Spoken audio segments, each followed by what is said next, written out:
হাসনাত আব্দুল্লার উপর হামলার ঘটনায় অর্ধশতাধিক আটক। অপরাধীদের আইনের আওতায় আনার দাবিতে বিভিন্ন স্থানে বিক্ষোভ। অন্তর্বর্তীকালীন সরকারকে বলতে চাই, আপনাদের কিসের ভয়, আপনাদের কিসের আতঙ্ক? হয় বিপ্লবীদের নিরাপত্তা দেন, তাহলে ক্ষমতা ছেড়ে দেন। এই ঘটনার পেছনে আসলে কোন কারা রয়েছে, দুর্বৃত্ত যেই হোক তাদেরকে আমরা খুঁজে আইনের আওতায় আনব। শাপলা চত্বরে 93 জন নিহতের প্রাথমিক তথ্য হেফাজতে। শেখ হাসিনা সহ অর্ধশত ব্যক্তির বিরুদ্ধে ট্রাইব্যুনালে দেয়া অভিযোগের তদন্ত চলছে। চট্টগ্রামে আহলে সুন্নাত ওয়াল জামাতের সড়ক অবরোধ, বহদ্দারহাট থেকে জিএসসি-মুখী যান চলাচল বন্ধ। গাজীপুরে মাওলানা রইসের মৃত্যুর সুষ্ঠু তদন্ত দাবি।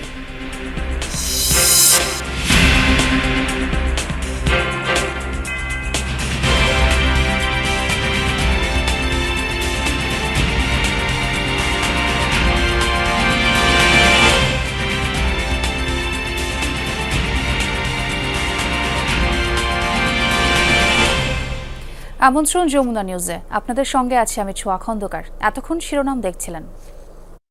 গাজীপুরে এনসিপির দক্ষিণাঞ্চলের মুখ্য সংগঠক হাসনাত আব্দুল্লার উপর হামলার ঘটনায় এ পর্যন্ত অর্ধশতাধিক আটক হয়েছে।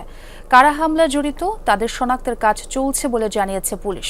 গতকাল গাজীপুর থেকে ঢাকায় ফেরার পথে হামলার শিকার হন হাসনাত। এ ঘটনায় রাজধানী সহ কয়েকটি জেলায় তাৎক্ষণিকভাবে বিক্ষোভ করেছেন এনসিপি, গণতান্ত্রিক ছাত্র সংসদ ও বৈষম্য বিরোধী ছাত্র আন্দোলনের নেতাকর্মীরা। হামলায় জড়িতদের দ্রুত চিহ্নিত ও শাস্তির আওতায় আনার দাবি জানান তারা। ছাত্রদল ও ছাত্র শিবির হাসনাতের ওপর ঘটনার নিন্দা জানিয়েছে। শালনার কৃষি বিশ্ববিদ্যালয় এলাকায় একটি অনুষ্ঠান শেষে ঢাকায় ফিরছিলেন এনসিপির দক্ষিণাঞ্চলের মুখ্য সংগঠক হাসনাত আব্দুল্লাহ। চান্দনা চৌরাস্তা এলাকায় পৌঁছালে জ্যামে আটকে থাকা অবস্থায় 4 থেকে 5টি মোটরসাইকেল যোগে হামলা করা হয় তার গাড়িতে। এতে গাড়ির কাঁচ ভেঙে যায়, আহত হন হাসনাত। পরে পুলিশ প্রহরায় তাকে ঢাকায় নিয়ে আসা হয়। এর কিছুক্ষণের মধ্যেই এনসিপির উত্তরাঞ্চলের মুখ্য সংগঠক সার্জিস আলম তার ভেরিফাইড ফেসবুকে এ নিয়ে স্ট্যাটাস দিয়ে হাসনাতকে রক্ষার আহ্বান জানান। হামলার খবর ছড়িয়ে পড়লে সন্ধ্যার পরে বেশ কয়েকটি জেলায় বিক্ষোভ সমাবেশ করে এনসিপি ও বৈষম্য বিরোধী ছাত্র আন্দোলনের নেতাকর্মীরা। রাজধানীর বাংলা মোটরে দলটির কেন্দ্রীয় কার্যালয়ের সামনে বিক্ষোভ করেন এনসিপি নেতাকর্মীরা। রাতের মধ্যে হামলাকারীদের শনাক্ত করতে না পারলে কঠোর কর্মসূচির হুঁশিয়ারি দেন তারা। আপনি বিএনপি হতে পারেন, আপনি জামাত হতে পারেন, আপনি অন্য যে কোনো দল হতে পারেন। জুলাই বিপ্লবের যারা মহানায়ক আছে, জুলাই বিপ্লবের যারা নায়ক আছে, এই সমন্বয়কদের দিকে যদি আপনারা চোখ তুলে তাকান, ওই চোখ তুলে ফেলতে বাংলাদেশের জনগণের সময় নেই। আমরা সরকারকে বলতে চাই, আপনারা যদি বিপ্লবীদের এই নিরাপত্তা রক্ষা করতে না পারেন, অবিলম্বে ব্যর্থতার দায় নিয়ে পদত্যাগ করুন।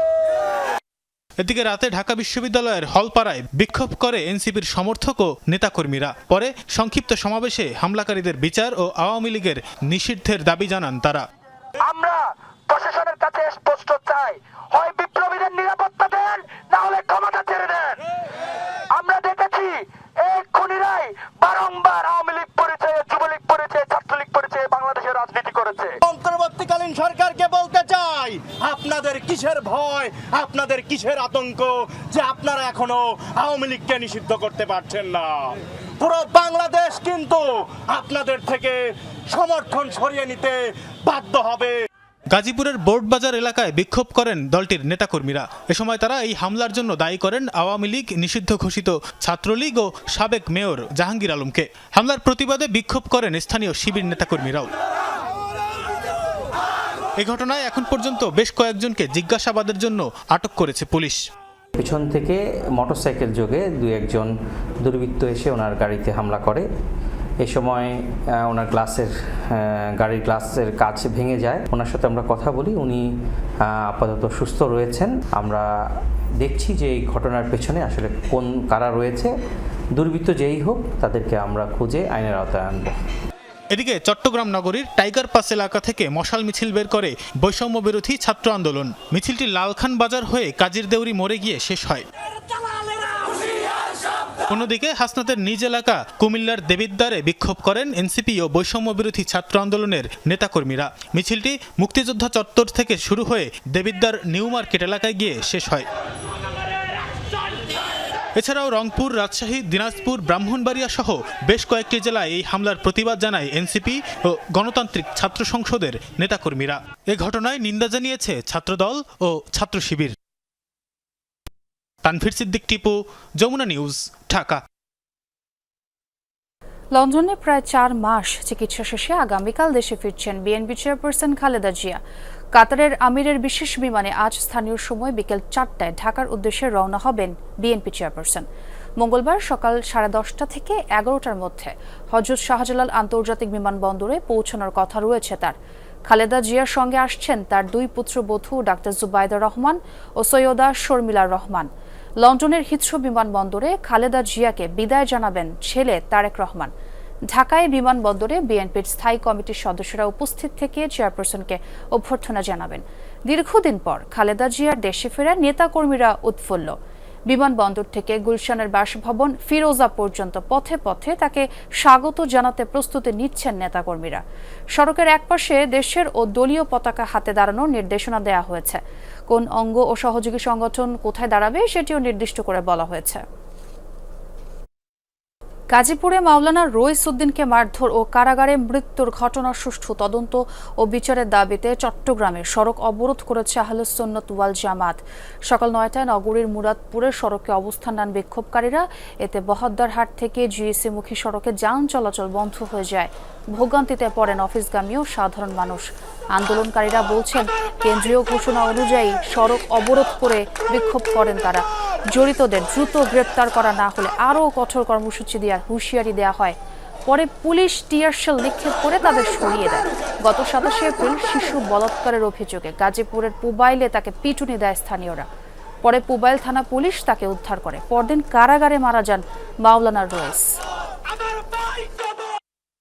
26 তারিখ সমাবেশের পরে উনি যখন বাড়িতে ফিরবেন রেস্ট করার জন্য, ওই সেই মুহূর্তে তারা পরিকল্পিতভাবে ওনাকে পিটিয়েছে, তারপরে ওনাকে অপমান করেছে, জুতার মালা পরিয়েছে। রইস হত্যার বিচার করতে হবে। ইতিপূর্বে আমাদের অনেক আকাবির আহলে সুন্নতকে এভাবে অন্যায়ভাবে শহীদ করা হয়েছিল। শহীদ হালিমকে, শহীদ লিয়াকতকে, শহীদ নুরুল ইসলাম ফারুকীকে আমরা কোনো বিচার পাই নাই। এ বিষয়ে আরও জানতে চাই সহকর্মী আলামিনের কাছ থেকে। তিনি চট্টগ্রামে আছেন। আলামিন, সড়কের এখন কি অবস্থা দেখছেন একটু জানাবেন, এবং বিক্ষোভকারীরা কি বলছেন সেখানে? এখন থেকে ঠিক 10 মিনিট আগেই পুলিশ এখানে সাউন্ড গ্রেনেড এবং টিয়ার শেল নিক্ষেপ করার পর এই যে বিক্ষোভকারী তাদেরকে ছত্রভঙ্গ করে দেয়। এখন যান চলাচল আমরা দেখছি কিছুটা স্বাভাবিক হতে শুরু করেছে, এবং বিক্ষোভকারীরা ঠিক সকাল 9টা থেকেই মুরাদপুর 2 নম্বর গেট এই সব জায়গাগুলোতে অবস্থান করছিলেন, এবং তাদের যে দাবি সেটা হচ্ছে ঢাকায় আলেম রইস উদ্দিনকে যে হত্যা করা হয়েছে, তার মব সৃষ্টি করে তাকে হত্যা করা হয়েছে, এবং সেই হত্যার সাথে যারা জড়িত তাদের বিরুদ্ধে এখন পর্যন্ত কোনো দৃশ্যমান পদক্ষেপ না দেখার কারণেই কিন্তু এই যে আহলে সুন্নাত আল জামাত যারা রয়েছেন তারা বেশ ক্ষুব্ধ। তারা চান খুব দ্রুত যেন এটার যারা জড়িত তাদেরকে যেন এই খুব দ্রুত ব্যবস্থা গ্রহণ করা হয়, তাদেরকে আইনের আওতায় নিয়ে আসা হয়। কিন্তু তারা দৃশ্যমান কোনো পদক্ষেপ না দেখার কারণে বারবার তারা পূর্বের ঘোষণা অনুযায়ী এক এক দিন এক এক রকম করে আন্দোলন করছেন, তাদের দাবি দাওয়াগুলো জানাচ্ছেন। আজকে তারা কেন্দ্রীয় কর্মসূচির অংশ হিসেবে আমরা দেখছি যে চট্টগ্রামের আমরা এই মুহূর্তে রয়েছি মুরাদপুরে সকাল 9টায়, এবং ঠিক 10টা নাগাদ চট্টগ্রামে যে 2 নম্বর গেট রয়েছে, বহদ্দারহাট, চকবাজার, এরকম বেশ কয়েকটি মোড়, পাশাপাশি হাটাজারি, সীতাকুণ্ডু, ফটিকছড়ি, পুরো চট্টগ্রামের মূল পয়েন্টগুলোতে আমরা দেখেছি যে তারা তাদের যে অবস্থান সেই অবস্থান নিয়ে বিক্ষোভ করেছে এবং তাদের যে দাবি সেই দাবি বলেছে। তবে এখন আমরা যেটা দেখছি যে এখন পরিস্থিতি অনেকটাই বলতে গেলে স্বাভাবিক, তবে কিছুক্ষণ আগেও থমথমে ছিল। আমরা যেটা দেখছি যে 2 পক্ষ থেকেই ইট পাটকেল নিক্ষেপ করা হচ্ছিল। এখানে এক পর্যায়ে আমরা দেখি স্থানীয় কয়েকজন এসে ইট পাটকেল নিক্ষেপ করেছে, এবং বিক্ষোভকারীরা উল্টো দিক থেকে ইট পাটকেল নিক্ষেপ করেছে। এবং এখন যেটা দেখছি, এখনো আমরা দেখতে পাচ্ছি যে পুলিশ হয়তো একজনকে আটক করে নিয়ে আসছে, 2 জনকে আটক করে নিয়ে আসছে। ঠিক এইরকম এখন পর্যন্ত অন্তত 8 থেকে 10 জনকে এই বিক্ষোভে যারা অংশগ্রহণ করেছিল। জি আলামিন, এবং আপনার মাধ্যমে সেখানকার অবস্থা আমরা দেখছিলাম, ধন্যবাদ। 2013 সালের 5 মে মতিঝিলে হেফাজতের সমাবেশে আইন শৃঙ্খলা বাহিনীর অপারেশনে ঠিক কতজন নেতাকর্মী নিহত হয়েছেন তার সঠিক সংখ্যা এখনও নির্ণয় করতে পারেনি সংগঠনটি। তবে প্রাথমিক খসড়া তালিকায় 93 জন নিহতের কথা বলা হয়েছে। যাচাই বাছাই শেষে এই সংখ্যা বাড়তে পারে। আর নিহত 61 জনের তালিকা প্রকাশ করেছে মানবাধিকার সংগঠন অধিকার।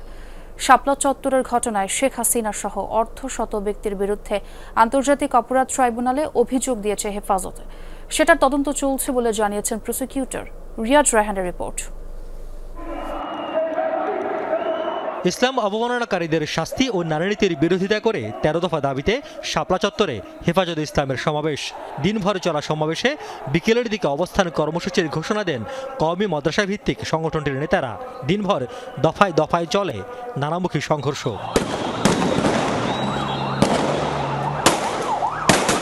সন্ধ্যা গড়িয়ে রাত নামলে পরিস্থিতি পাল্টে যায়। মতিঝিল, পল্টন, বাইতুল মোকাররম সহ বিভিন্ন স্থানে জ্বলতে থাকে আগুন। হেফাজতে নেতাকর্মীদের ছত্রভঙ্গ করতে মধ্যরাতে অপারেশনের প্রস্তুতি নেয় আইনশৃঙ্খলা বাহিনী। রাত ৩টার দিকে একদিক খোলা রেখে ৩ দিক থেকে চালানো হয় অপারেশন। ঘণ্টা দুয়েকের মধ্যে পুরো এলাকা ফাঁকা হয়ে যায়। শাপলা চত্বরের ঘটনা নিয়ে নানা আলোচনা সমালোচনা হয়েছে দেশ বিদেশে। এই ঘটনায় কোনো মামলা দায়ের করতে পারেনি হেফাজত। উল্টো সংগঠনটির নেতাকর্মীদের বিরুদ্ধে অন্তত ৮৩টি মামলা দায়ের করা হয় বিভিন্ন থানায়। বিতর্ক হয়েছে নিহতের সংখ্যা নিয়েও। এক যুগ পর পাল্টেছে পরিস্থিতি। আর এরই মধ্যে ওই ঘটনায় নিহত ৯৩ জনের একটি প্রাথমিক তালিকা প্রকাশ করেছে সংগঠনটি। এত বছরেও নিহতের পূর্ণাঙ্গ সংখ্যা নির্ণয় করতে না পারার কারণ জানালেন হেফাজত নেতারা। বেশ কিছু লাশ এরকম লাওয়ারিশ হিসেবে দাফন করা, তারপরে অনেক শহীদ পরিবারের চাপের মুখে তারা তাদের সদস্যদের শাহাদাতের বিষয়টিকে চেপে যাওয়া। আমরা অতি শীঘ্রই ইনশাল্লাহ তার একটা আমাদের কাছে মানে সম্পূর্ণ ভেরিফাইড যেই শহীদদের তথ্যগুলো আমরা ভেরিফাই করে এই পর্যন্ত চূড়ান্ত করেছি, সেটা আমরা আশা করছি মে মাসের মধ্যে আমরা জাতির সামনে সেটাকে উপস্থাপন করতে সক্ষম হব। শাপলার ঘটনার পর ৬১ জন নিহতের একটি তালিকার কথা জানায় মানবাধিকার সংগঠন অধিকার। এরপরই খড়গ নেমে আসে সংগঠনটির উপর। তথ্য প্রযুক্তি আইনে গ্রেফতার করে কারাদণ্ড দেওয়া হয় অধিকারের সম্পাদক ও বর্তমান উপদেষ্টা আদিলুর রহমান খান এবং পরিচালক নাসির উদ্দিন এলানকে। নিহতের তালিকা করতে গিয়ে কঠিন অভিজ্ঞতার মুখোমুখি হয় অধিকারের তদন্ত দল। পরিচালক জানান, তৎকালীন সরকারের পক্ষ থেকে নানামুখী চাপ ছিল নিত্যদিন। আমাদের তথ্য অনুসন্ধান দল যখন বিভিন্ন জায়গায় যায় তখন জানতে পারে যে স্থানীয় তৎকালীন কর্তৃত্ববাদী আওয়ামী লীগ সরকারের নেতাকর্মীরা এই ভুক্তভোগী পরিবারদের উপর বিভিন্ন ধরনের নিপীড়ন চালাচ্ছে, তাদেরকে হুমকি দেওয়া হচ্ছে এবং এই ঘটনা প্রকাশিত হলে তাদের উপর আরও নির্যাতনের খড়গ নেমে আসবে। ইভেন প্রশাসন, সিভিল এবং পুলিশ প্রশাসনও এইভাবে হুমকি ধমকি দিচ্ছিলেন ভুক্তভোগী পরিবার। রাজনৈতিক পট পরিবর্তনের পর শাপলার ঘটনাকে গণহত্যা উল্লেখ করে আন্তর্জাতিক অপরাধ ট্রাইব্যুনালে ২টি অভিযোগ জমা দিয়েছে হেফাজত, যাতে সাবেক প্রধানমন্ত্রী শেখ হাসিনা, ওবায়দুল কাদের, সাবেক আইজিপি বেনজির আহমেদ, জিয়াউল আহসান সহ অর্ধশত ব্যক্তিকে আসামি করা হয়।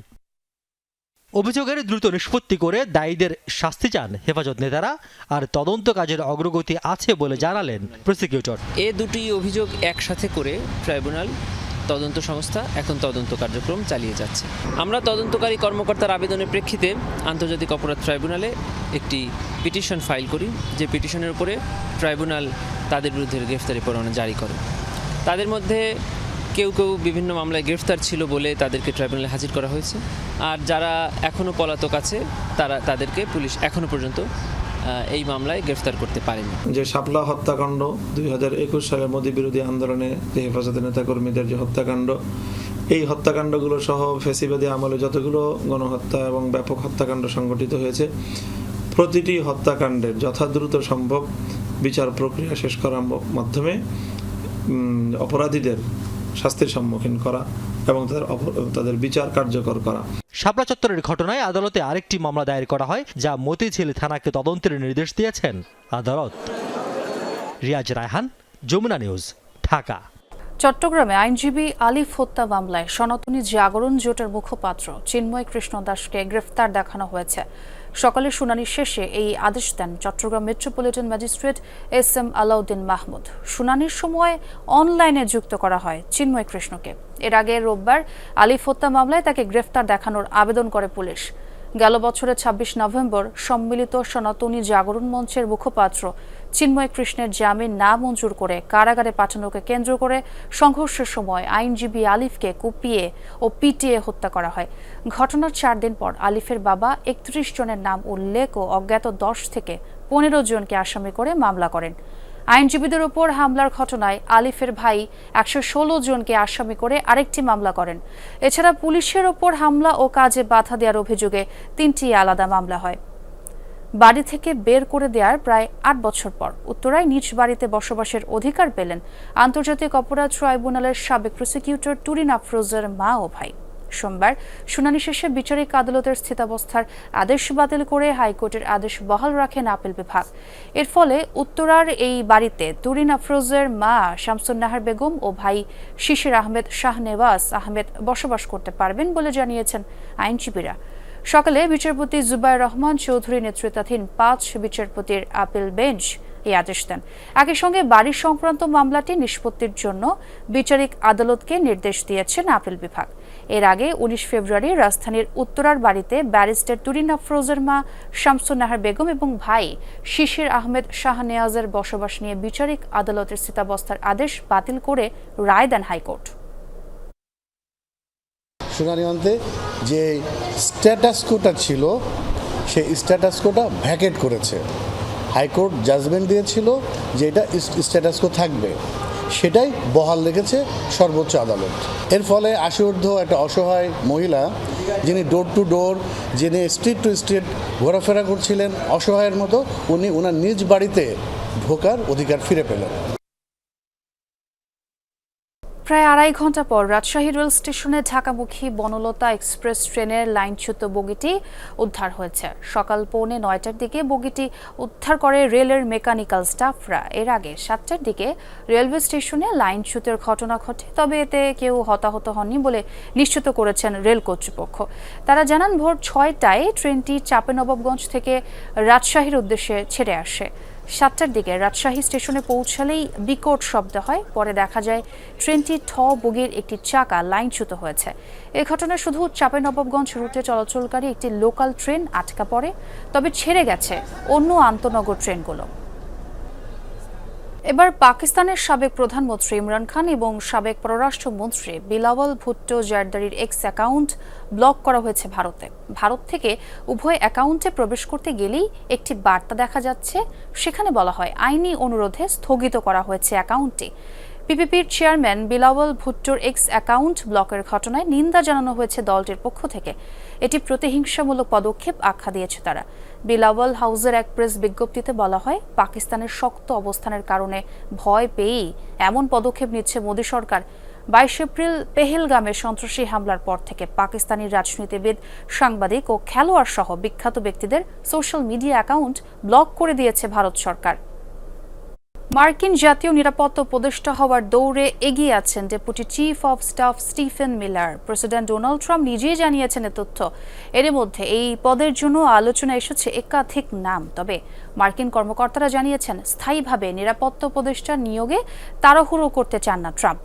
রোববার সাংবাদিকদের প্রশ্নের জবাবে মার্কিন প্রেসিডেন্ট বলেন, 6 মাসের মধ্যে ঘোষণা দেয়া হতে পারে হোয়াইট হাউসের নতুন নিরাপত্তা উপদেষ্টার নাম। গেল সপ্তাহে এ পদ থেকে মাইকেল ওয়ালসকে সরিয়ে দেন ট্রাম্প।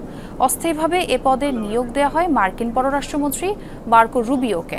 ওয়ালসকে মনোনীত করা হয় জাতিসংঘে যুক্তরাষ্ট্রের পরবর্তী রাষ্ট্রদূত হিসেবে।